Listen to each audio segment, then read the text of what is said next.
Mic check 1 2 1 2. If anyone in the chat can hear me, just push 1.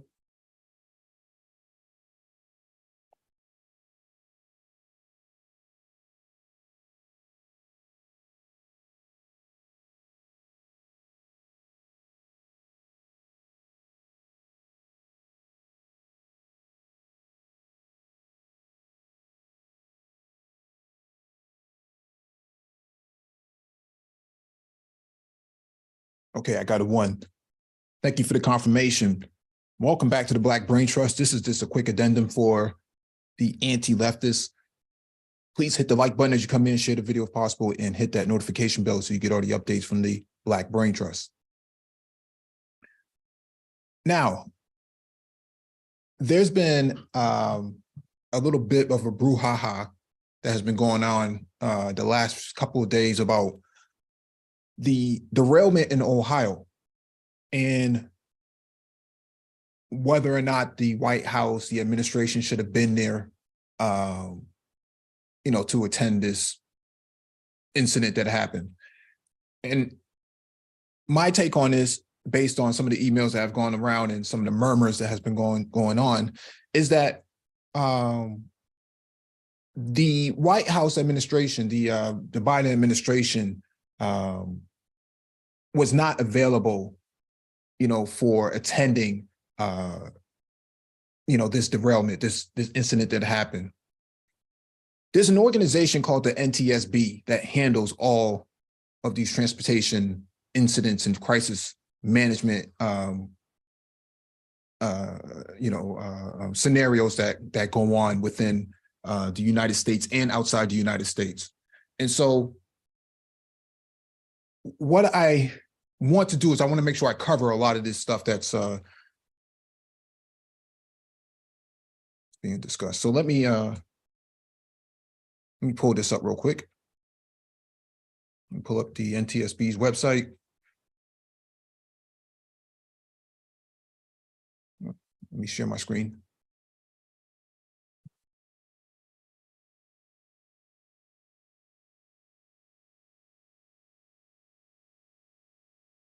All right.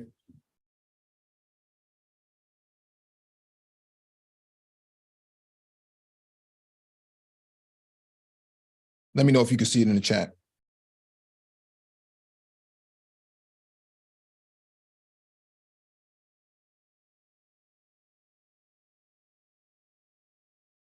Let me zoom in.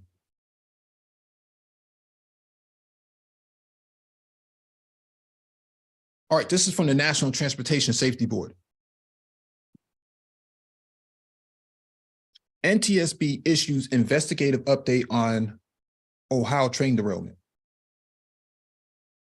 The NTSB investigation on February 3rd, Norfolk Southern freight train derailment in East Palestine, Ohio is ongoing.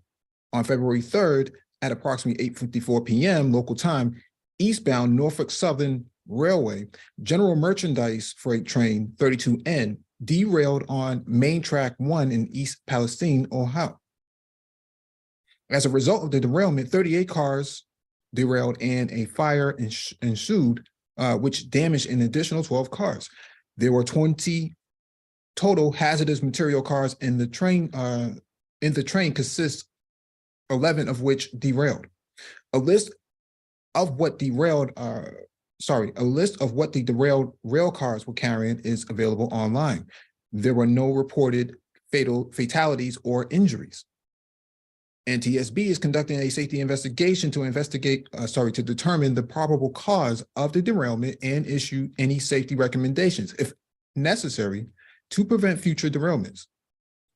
The NTSB can also issue urgent recommendations at any point during the investigation. All questions regarding the safety investigation should go to NTSB. While emergency response will be a factor in the investigation, NTSB is not involved in air monitoring, testing of water quality, environmental remediation, or the evacuation orders. Questions on environmental issues should be referred to the Environmental Protection Agency, EPA. Learn more, East Palestine train derailment. Parties to the NTSB investigation provide technical assistance. They include the U.S. Department of Transportation's Pipeline and Hazardous Materials Safety Administration and Federal Railroad Administration, Ohio State Highway Patrol, the Village of East Palestine, Norfolk Southern Railway, Trinity Industries Leasing Company, GATX Corporation, Brotherhood of Railway Carmen, International Association of Sheet Metal, Air, Rail, and Transportation Workers, and Brotherhood of Locomotive Engineers and Trainmen. NTSB continues to work with the investigative parties to determine what exactly caused the derailment and to evaluate the emergency response efforts. NTSB investigators have identified and examined the rail car that initiated the derailment. Surveillance video from a residence showed what appears to be a wheel bearing in the final stage of overheat failure moments before the derailment. The wheel set from the suspected car has been collected as evidence for metallurgical examination. The suspected overheated wheel bearing has been collected and will be examined by engineers from the NTSB Materials Laboratory in Washington, D.C. The tank cars are currently being decontaminated. Once the process is complete, NTSB investigators will return to Ohio to complete a thorough examination of the tank cars. The vinyl chloride tank car top fittings, including the relief valves, were removed and secured in a locked intermodal container pending an NTSB investigation. Once the fittings are examined by NTSB investigators, they will be shipped to Texas for testing, which will be conducted under the direction of the NTSB. NTSB has obtained locomotive event recorder data, forward and inward facing image recording data, and wayside defect detector data. NTSB investigators continue to review documentation, event recorder data, and perform interviews. A preliminary report is expected to be published in 2 weeks, okay? Hold on one second.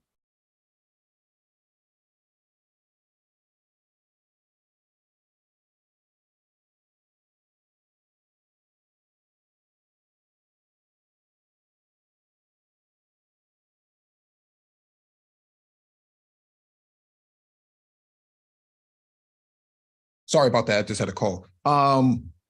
So what we know is we have not gone through the whole entire 2-week process as they stated, and so everything is still pending, okay?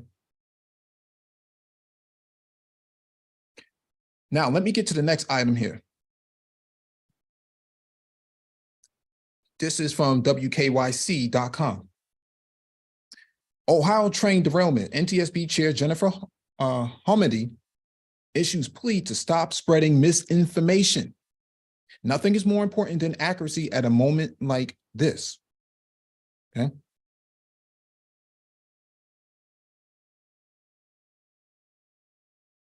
East Palestine, Ohio. It's been 2 weeks since the train derailment in East Palestine, Ohio, and the area is continuing to deal with the fallout following the controlled release of the hazardous chemicals inside the vehicles. Taken to Twitter on Thursday, National Transportation Safety Board Chair Jennifer Homedy issued a plea for people to stop spreading misinformation regarding the situation in Columbiana County Village. I don't know why this is popping up here. Quote, first, a message to the community, then a plea to those spreading misinformation. Homedy began at her thread before adding, quote, to everyone affected, know that the NTSB is working vigorously to understand what caused this train derailment so it never happens again. Quote, you have my personal commitment that the NTSB will continue to share all information publicly as soon as possible following our analysis, she said. Homedy went on to share that NTSB investigators will thoroughly examine the tank cars once they are decontaminated and issue any urgent safety recommendations as needed. Those notices may be issued at any time, including prior to the conclusion of the investigation. Lastly, Hamidi issued a plea to stop spreading misinformation regarding the situation. In particular, she pointed to a false claim that the ECP, electronically controlled pneumatic brake rule, if implemented, would have prevented the derailment. The quote, the ECP braking rule would have applied only to high hazarded flammable trains. The train that derailed in East Palestine was a mixed freight train containing only 3 placard Class 3 flammable liquid cars, she said. This means even if the rule had gone into effect, this train wouldn't have had ECP brakes. I urge you, quote, I urge you, let the NTSB lead the safety analysis. Anything else is harmful and adding pain to a community that's been through enough, quote. Hamidi said before adding, but if this derailment has moved you to want to become a safety investigator, we'd love to have you at the NTSB. Apply to usjobs.gov. Ohio Governor Mike DeWine is scheduled to provide an update on the situation in East Palestine at a press briefing. Okay, this is where we are right now. So all this talk about where's Biden, where's Kamala Harris, where's Pete Buttigieg, where's everybody at from the White House? Well, here's 2 things. Kamala is at the MSC, the Munich Security Conference that happens every year. Okay. Number 2, Biden is in Ukraine on a diplomatic mission. Okay. Number 3, the area at the time was not decontaminated and had not been decontaminated and certified enough for the White House or anybody from the administration to be present. Okay. And number 4, that's typically not the modus operandi for any administration to get into a disaster zone just to do what? Exactly. I don't know. I don't know what some people are thinking, but this is completely outside of the protocol for any administration, especially the White House at this point. So I'm not sure where this demand is, what that Biden should be there and, Kamala should be there and Pete Buttigieg should be there and somebody should be there. And no, the NTSB is handling this. Okay. The NTSB is handling this. MOT, do you have anything you want to add to this?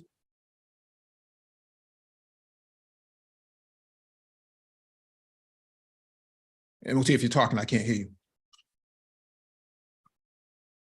Sorry, I was muted. Sorry, yeah. That was on me. All right, so this comes down to not understanding the National Transportation Safety Board. I'm glad they're investigating this and not someone else. Not a state-run facility, not a privately run facility. The NTSB is going to get to the bottom of it. This could take 3 to 5 years. When they investigate plane crashes, so that way they can update the safety protocols for the airlines, most times after a plane crash, this stuff is, even when they have all the evidence, it still takes 3 to 5 years to actually get a recommendation. And I did a load close to the area. Yeah, man, that place is completely evacuated. People have to wear hazmat suits and all that kind of stuff. Like, you ain't just pulling up and there's like all the hazardous chemicals there. Like, that's not how that works. It's just that people just want to troll the left and don't understand the process. Hey, look, if I was a government, I'll start putting these dudes on charges. Look, you're spreading misinformation and you're going to have to pay for that, because you all know how the National Transportation Safety Board works. You all know how that works. You all know how long these investigations take. Because if Mike DeWine was given the opportunity to investigate it with a state-run agency, you would have had a report in 6 months and nobody would have gotten any type of trouble over it. But with the NTSB investigating it, they're going to thoroughly investigate everything, no matter how long it takes. I understand people want a quick answer to a quick question, but those people have to evacuate and they have to find somewhere else to stay. The Red Cross is taking care of that. This is just something that FEMA and all that kind of other stuff. These are just things that we don't need uninformed individuals who don't know anything about anything else actually being involved in. The stuff is being taken care of by complete professionals. That doesn't include me either, but at least I know what the process is. But when people have this idea that, oh, well, you know what, we can just stick it to the left, I'm like, no one cares about rule anywhere in this country, especially not people in the manosphere. When was the last time that they cared about tornadoes that happened in rural America? Never brought up at any point in time. But at the end of the day, you have to be able to understand that these people have to feel time because they're not going to take any tangible action to solve anything. And this is one of those filling time maneuvers that they actually go to. Yeah, no, it's just that, you know, everybody thinks they understand the process until they're actually confronted with information like this. You know, the head of the NTSB says, stop spreading misinformation. The manosphere is a place of misinformation. Yeah, it's a troll farm. Yeah. That's all. Yeah, it's not even a Russian troll farm. It's an ADOS troll farm, right? The American descendants of slaves, the cut the check movement, they're always worried about what the left is doing. Where's Biden? Where's Kamala? Where's Pete Buttigieg? Where's all these people? Well, yeah, you're not going to put the president in a contaminated area. I'm sorry, it just doesn't work that way. I don't know. Especially somebody at his age. Come on, man. Yeah, I mean, what's the logic here, right? Why would he show up there? Well, he should care about the people. Yeah, he does. But yeah, what he does is he earmarks money that's probably going to be blocked by the conservatives when it happens. Yeah. I mean, so that those are the things that you have going here. And another thing is that they don't get that, yeah, if you're not cleared, you're not going into the disaster zone, even if you're the president. Like, this isn't like a tornado or a hurricane where the waters rise, the water recedes, there's a whole bunch of damaged property. He goes out there for a photo op. Why would you go to like pretty much Rocky Flats for a photo op? Ah, man, I'm good on that, man. Yeah. Yeah, I'm pretty sure what's his name under World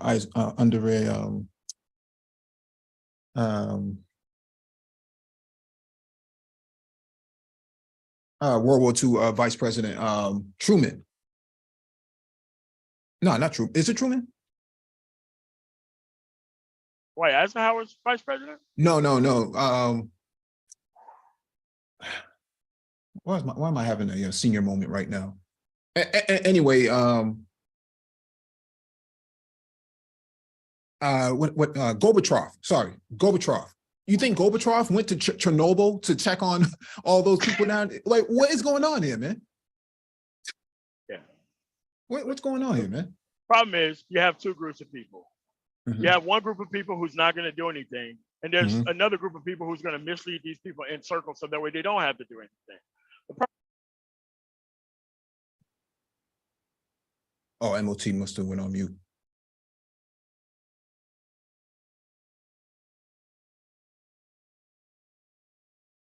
All right, sorry about that. So the problem here is that people don't understand the process. And this process is outside of the control of everybody. These are elected bureaucrats. These are investigators. Some of the best investigators on the planet work for the NTSB. They come from the FBI. They come from the private sector. They come from everywhere. And their whole job is 100% truth. You are not going to get past anything with the NTSB investigation. No one has. So you would want somebody like this investigating this. And we used to have this for other things, but thanks to the funding of other things, you know, that's what normally happens. When something works great and they hold corporations accountable, it normally gets defunded by the Republican Party, by the conservative movement, by blue dog Democrats for the most part. And so if you don't know those things in advance, you could just easily pick up this troll to left lingo and you end up just having it in your mouth. Crazy. Yeah. Let me play this clip real quick so we can show how a president does respond during a crisis, right? We saw this in the last administration.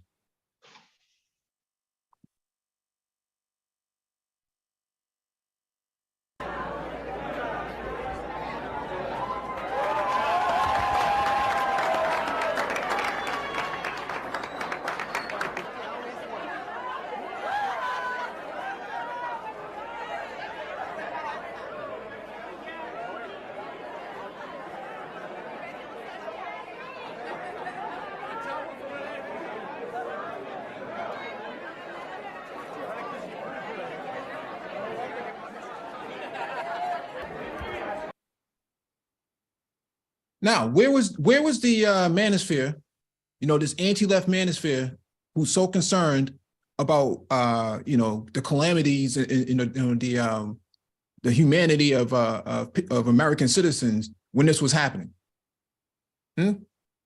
Where were they?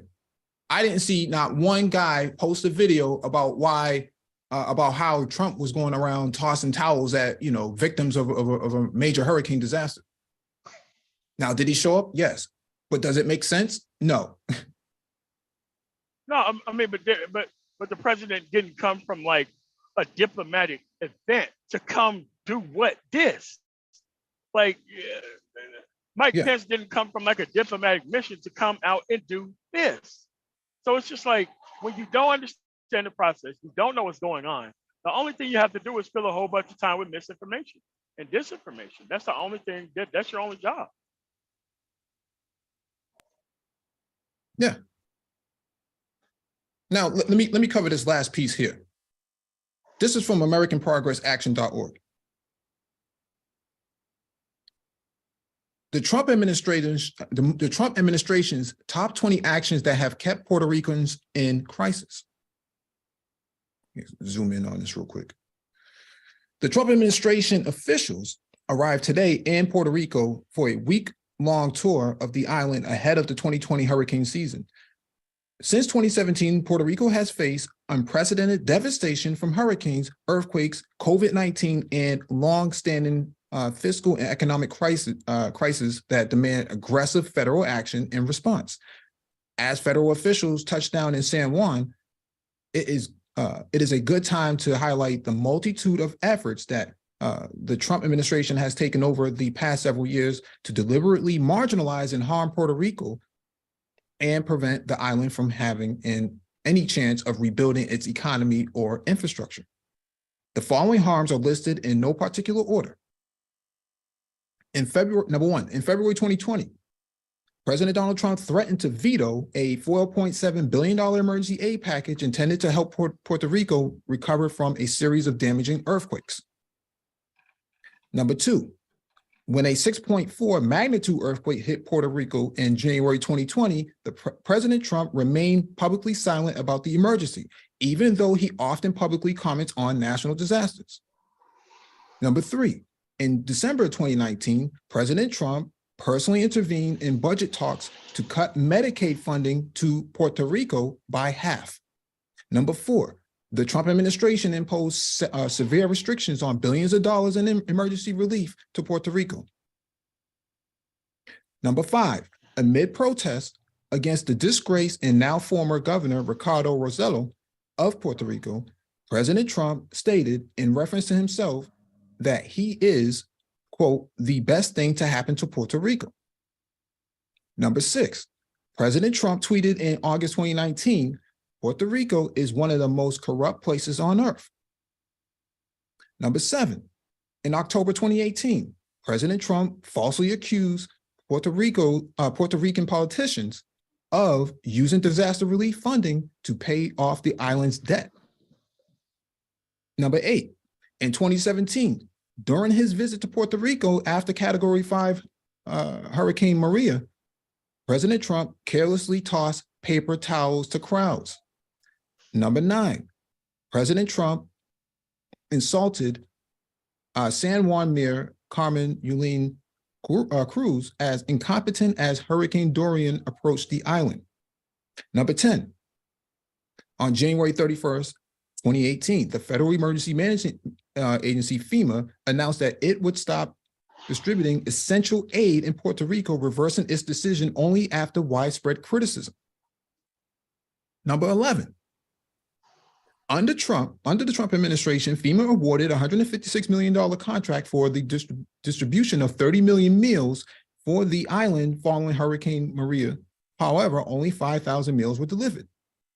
12, President Trump falsely claimed that, quote, Congress had approved $92 billion for Puerto Rico, when in reality, Congress has so far appropriated only $44 billion for Puerto Rico hurricane relief and reconstruction. Okay. Number 13, in a statement issued by the Office of Management and Budget, the Trump administration wrongfully claimed that $600 million in additional disaster nutritional assistance program funding that Congress allocated for Puerto Rico in fiscal year 2019 was excessive and unnecessary. After pressure from advocates, the administration relented, but only after months of delays for disaster bills that affected multiple U.S. states and Puerto Rico. The delay caused temporary cuts to more than 670,000 hunger vulnerable beneficiaries. Number 14, thus far in 2020, President Trump has proposed cutting the Environmental Protection Agency's Superfund budget by more than $100 million. These cuts would adversely affect Puerto Rico, which currently has 25 Superfund sites that were affected by flooding and other damages in the wake of Hurricane Maria. Number 15, despite the decrease of mercury emissions by nearly 11% from 2011 to 2017, the Trump administration has weakened limits on the amount of mercury and other toxic emissions that are allowed from power plants. The move will exacerbate existing pollution and clean air for Puerto Rico as the island recovers from natural disasters. Number 16, in September 2018, President Trump falsely suggested that his political opponents artificially inflated the Hurricane Maria death toll in order to make me look as bad as possible. 17, in the past 3 years, the Trump administration has attempted to eliminate at least 95 environmental rules and regulations which directly affect Puerto Rico. Number 18, in April 2019, the president falsely complained that Puerto Rico received far more money than Texas and Florida combined for disaster relief. Number 19, the Trump administration is attempting to eliminate the, quote, cumulative impact requirement for the National Environmental Policy Act, NEPA. This would directly affect Puerto Rico's economy, which heavily relies on agriculture and tourism. These two sectors are heavily dependent on climate and weather conditions. Number 20, the Trump administration contributed to an estimated 2,975 deaths after Hurricane Maria because of its slow response and failure to provide Puerto Rico with adequate resources or properly trained emergency personnel to match the severity of the situation on the ground. Okay? This is the breakdown of what happened when a crisis hit. The last administration, this is the fallout, okay? They cut funding. Throwing towels around and cut funding and cut, regulation that impacted all those people. Now, in this situation in Ohio, nobody died as of yet when it comes to that incident. But they expect Biden. You have people in this space who are saying Biden and Kamala should show up there to show, some kind of, concern for the citizens. But in reality, the guys are they're not even in the country right now. What's going on here? You think that they're going to ditch their geopolitical obligations for a train derailment that's handled by the NTSB and FEMA and other agencies? I don't get it. I mean, they just don't understand the limitations of what their job is. And also, there was a Supreme Court decision where the actual Supreme Court, conservative supermajority Supreme Court, sided with West Virginia over the EPA, saying that the West Virginia can pollute as much as they want to. So what are we talking about here? Yeah. What exactly are we talking about here? This is what happens when you don't have a good grasp on political literacy and current events as to what's going on and how it actually functions. When you spend a lot of your time wanting to fight the gynocracy and wanting to fight the matriarchy and don't really understand, political and social structures to that extent, you'll say anything just to be heard, man. And unfortunately, this destroys a lot of the credibility of certain content creators in the space who really don't care about the impact of spreading misinformation in this space. But you can solve this actual issue by knowing the process one time, and you don't have to have it repeated to you over and over again. But when you have to fill time, and fight all these useless battles for actual outcomes that they've never explained to anybody, you have to deliberately dodge reasonable information that can really help you out. It's crazy.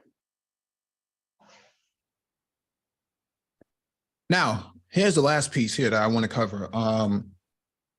The same people who want to claim that, Ohio, President Trump is coming to Ohio, and, I can't believe he got there before the White House got there. Let's get something straight here.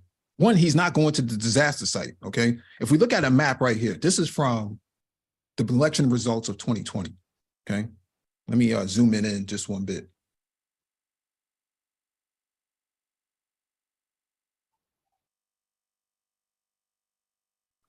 What you see on this map is all red, okay? These are areas that supported Trump. Trump won Ohio. Ohio is a key battleground state, okay? Trump going to Ohio does not. If I may, the only two counties there are Cleveland, which is blue, that's Cuyahoga County, and that's Franklin County, Columbus, in the middle. That's the only counties that Biden won, period. So go ahead. Yeah, the most productive counties. Yeah. Yeah, and so, right, and so the idea that Trump is going to Ohio before the White House gets there, anybody from the administration gets there, and that's a bad look for the administration. Well, it doesn't necessarily mean that he's going to the crash site. No, he's just said he's going to Ohio. Okay, that's number one. And number two, Ohio is a key battleground state. It's in his best interest as someone who's on the campaign trail to hit one of the key battleground states. That's easy. Okay. And number three, Biden did not win Ohio in 2020. Okay, he lost Ohio. Now, let's look at the percentage of the exit polls. Okay. Biden got 91% of the Black vote there.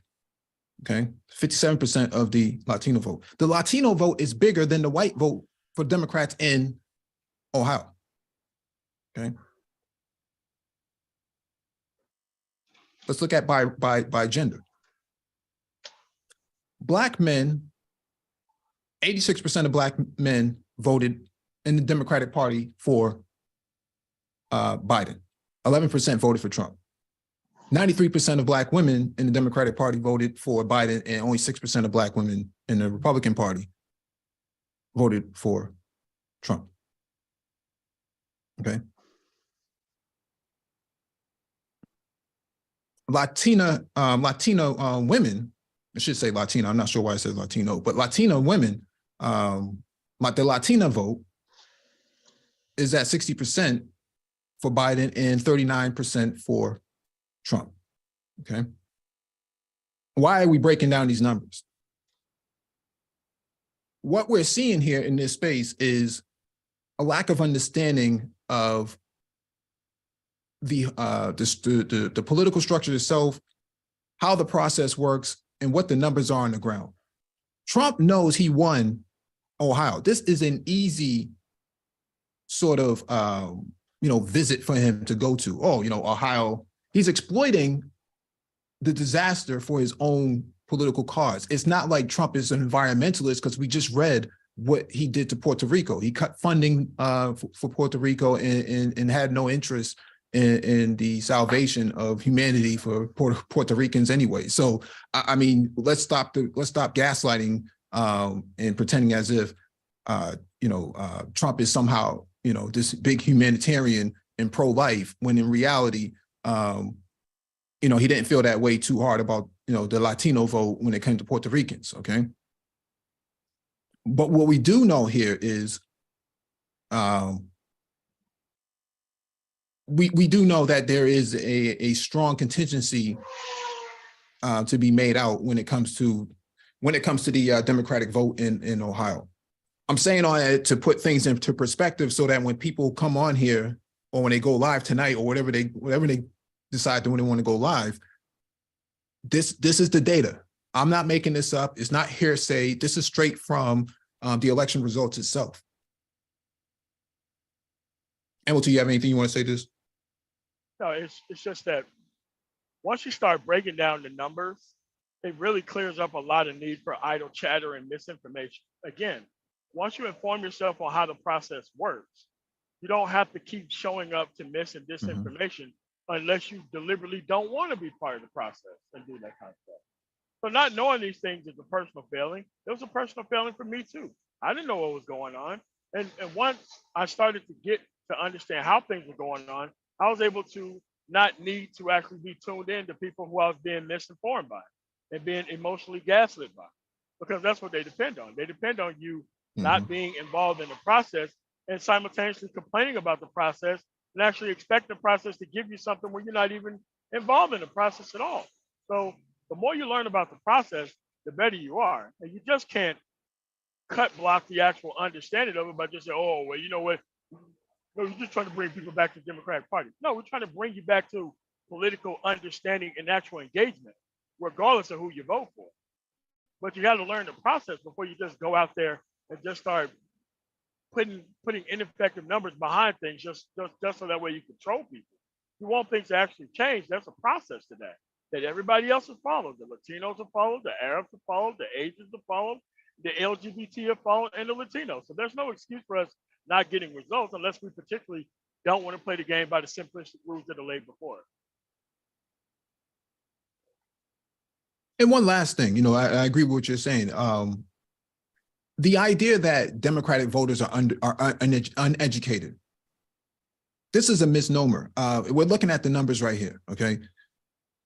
62% of Democratic voters have at least a master's degree, okay?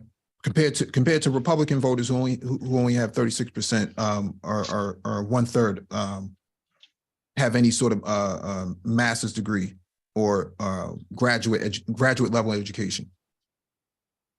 The same is true when it comes to not attending college. Most Democratic voters have some form of education beyond school. Okay, the majority of them do, and we also know that in the 1824 bracket, the Zennial bracket is a very large contingency that Democrats have boasted in Ohio, right? And we're also looking at millennial voters are a very huge voting bloc for the Democratic Party. The Republicans don't have that. The numbers increase for Republicans when it comes to the boomers. Okay, the boomers are the biggest demographic for for the Republicans, or what's considered to be conservatives. I'm saying all that so that there's some kind of context here, because what happens in this space is that there's a lot of chatter that goes on about, well, why isn't this happening? Why isn't that happening? Well, why don't you look at the numbers? Why don't you look at the maps? Okay, you could look at a map right here. It's not that difficult to understand what's going on. Okay.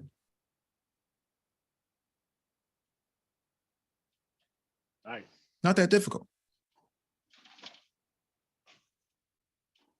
But you got to fill time through 8 and 9 hour live streams, man. About the gynocracy and the matriarchy. Or you can just learn what's going on and get to the productivity piece, have a better outcome. But everybody don't want that for some reason. No. And also, here's what I'll do. I'll drop the link down if anybody feels like they want to defend, the gynocracy activists and the anti-leftist movement in this space. Okay. I'm sure there's so many people who just want to come up here, man, and just tell us what's wrong. That we're wrong. I'm pretty sure there's a lot of people out there.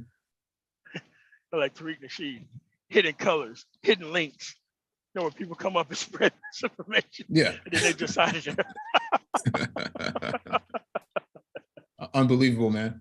It's unbelievable what goes on in this space, man. All this misinformation. What's going on here, man?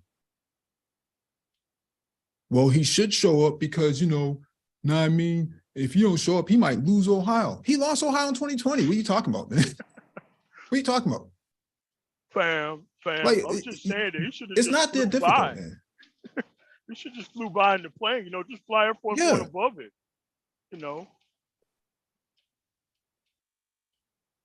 You've been to Germany. What's the duration between the United States and Germany, flight wise? 6 12 hours. hours, 13 hours? No, 6.5 if they're going to why. Well, where's Well, Ohio? Probably like 8. Probably like 8 from Ohio, because Cincinnati goes to Germany, so that's an 8-hour flight. Okay. But to Ukraine, if we're talking about, Biden flying from Ukraine to, Ohio or something like that, I mean, I know Air Force One can refuel in the air, but that's still a long flight. No matter if you stop or you refuel in mid-flight, it doesn't stop anything, right? There's still a long duration in between the capital of Ukraine, Kiev, and in Ohio, in East Palestine, Ohio. Plus the site was contaminated.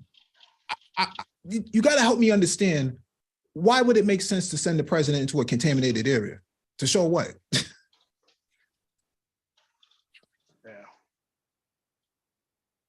That's what let me see who's this trying to come in here.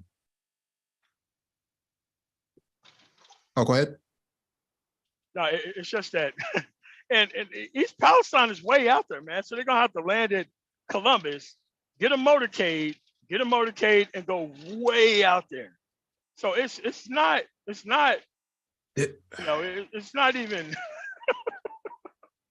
it's not as easy as they say. I mean, the logistics aspect behind it. They have to shut down. There's a logistical aspect to this, right? To go way out there to do what? You're gonna piss off so many more people, and there's construction in the area too. Come on, dude. Come on, man. Yeah, and you have to schedule for Marine One, the helicopter to come lift him out of there and lift him back in. I don't think people in this space really understand the significance of what they're talking about. They're gonna have to organize people from RIPAT. The link's in the chat. Yeah, they're gonna have to organize people from RIPAT. Yes, Ohio State Police. Yeah, Ohio State Police. They gotta organize people from Wright-Patterson Air Force Base in Dayton. They gotta coordinate with the actual National Guard base that's on Rickenbacker Airport. And dude, there's a lot of logistics involved with just going into the middle of nowhere, man. That stuff is gonna have to be organized from Columbus, and then they're gonna have to go all the way to New Palestine. Mm-hmm. Crazy. Yeah. All that to do what? No one's dead. To my knowledge, according to NTSB, no one had. There's no casualties and injuries. So what are we talking about here? Well, what about the people? Actually, the people have been evacuated. Yeah, but the NTSB studies the long-term effects and all that. That's why it's good to get them to investigate the actual accident rather than a state-run agency. I don't think people understand how good the NTSB is at their actual job. And yes, it's a slow process, and it's going to take a long ass time. And in the meantime, people who want quick answers is just going to fall for the misinformation and the disinformation, and that's what's going to they're going to be running their mouth with. So they're the FBI of transportation. Yes. In a nutshell, that's their job. That's their job. Like I don't understand, what the difficulty in understanding this is. You have a process of how you run investigations when it comes to transportation incidents and crisis management. All this, jibber jabber about somebody from the administration should be there, whether it's at the top or all the way down to the Secretary of Transportation. I don't think you quite understand what's going on here, man. No. Let's give them that. You know what would have happened if they did show up? Look at Biden showing up for a photo op. Mm-hmm. You never would have won this conversation with these people, because the whole point is to complain about things that don't matter rather than learn about things that do matter and learn the process. Mm-hmm. They got a lot of ignorant ass people to keep happy Mm-hmm. and comfortable and not participating in the process. This is just part of it. Yeah. Yeah. Links in the chat. If anybody can defend, these anti-left activists, all of these gynocracy whisperers and whatnot, man, come up here and defend it.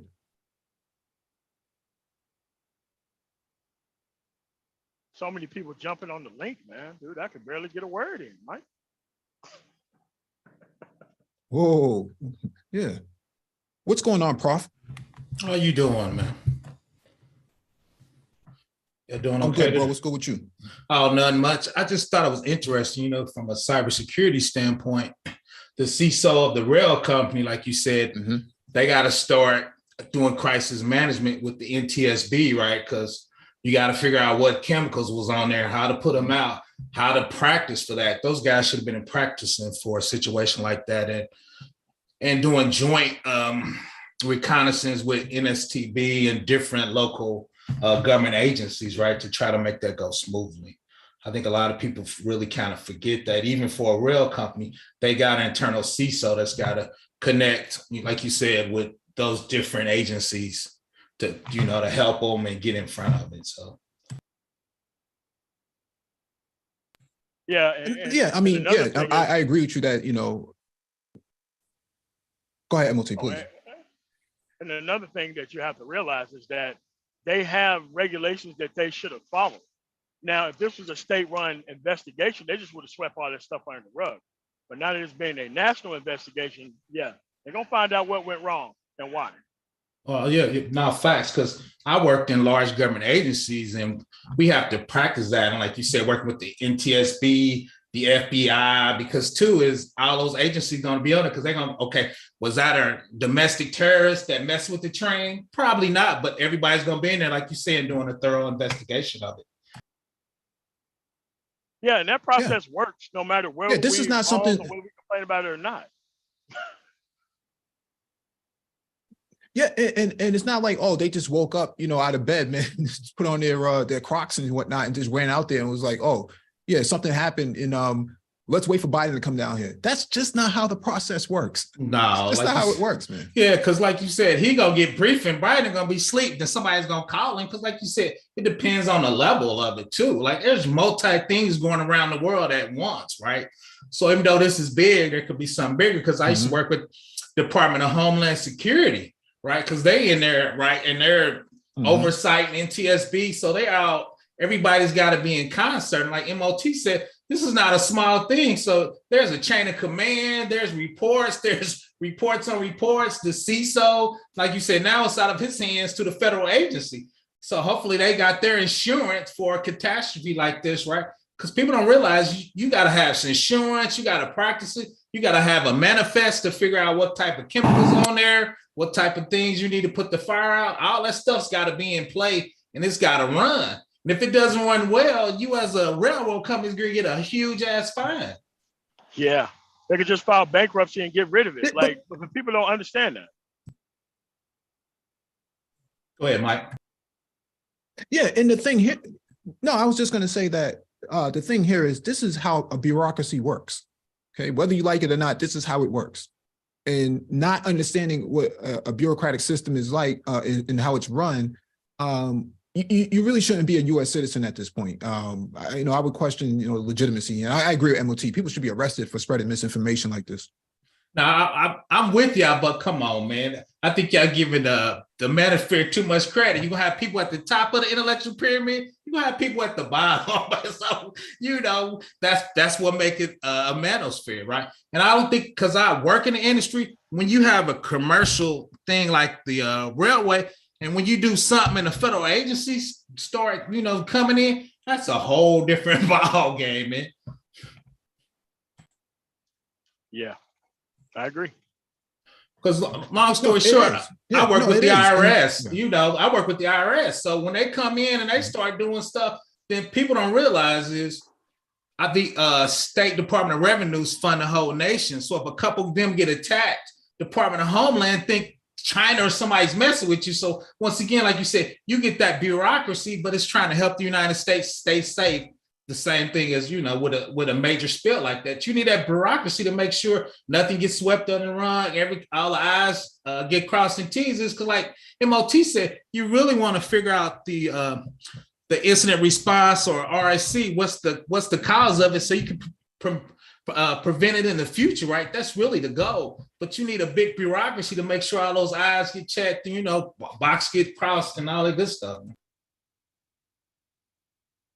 Well, I mean, there's a command structure, but somehow these guys think the command structure should be skipped, for their own pleasure. Like, well, why isn't he going out there to do this? Well, Trump did, when Trump went down to Puerto Rico, he didn't do anything, man, other than pitch towels at people like basketballs, man. And guys didn't have anything to say back then. I don't recall any Manosphere videos talking about what Trump was doing in Puerto Rico.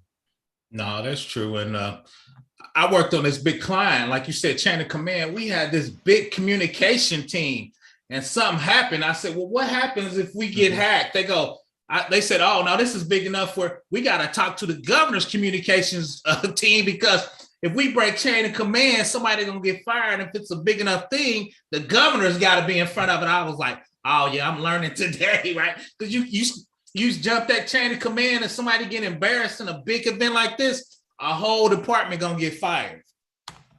PR disaster.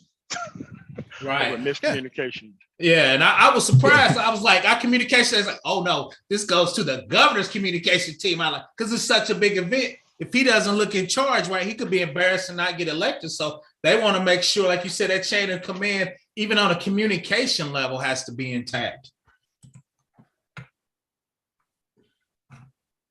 But the Manosphere doesn't understand that. And you say, we give the Manosphere too much credit. I feel like if you're going to be in this space, at the very least, there's nothing wrong with saying, yo, I'm just not familiar with how this works, or I don't really know. Could you please inform me? It's not that difficult, man. I'm not a coder. I don't know C++ and Java. And so I'm not going to pretend like, oh man, I understand the syntax in the code structure. I'm not going to pretend like that, man. I got tools to actually help me do analysis, but I'm not a subject matter expert in it, and I'm not going to pretend like I am. But there's a lot of content creators who shoot from the hip and pretend like that. That's true. But you know why, Mike? Once again, I'm giving you love. You at the top of the pyramid, you have insight, right? You understand your strengths and weaknesses. Most people just talk, man. So those people are always going to talk, Mike. I agree with you, but you have insight. You like me, I stay in my lane. I know what I'm good at. I make the money I make because I understand the 5 things I do great. I don't need to guess, right? Because I have insight. Most people don't have insight. They just talk, Mike. So what do you do with all those people then, Prof?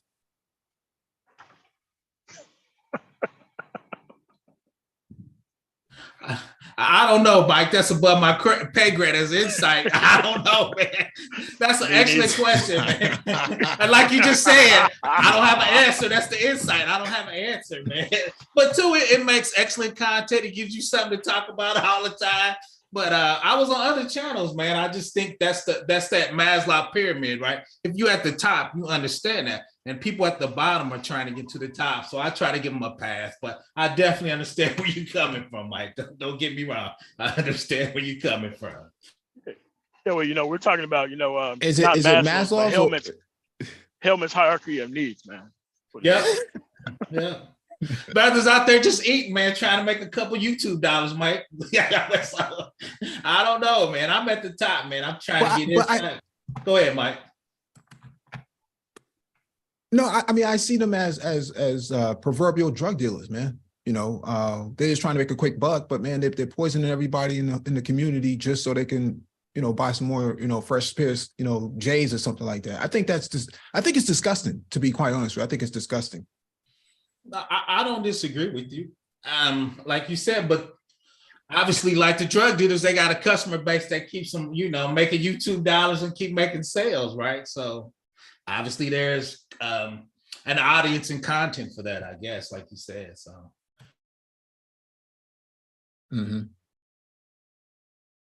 All right, man. Thanks for coming up, Prof, man. I'm going to close out. And thank you to everyone who have joined us. And please hit the like button on the way out and hit that notification bell so you get all the updates from the Black Brain Trust.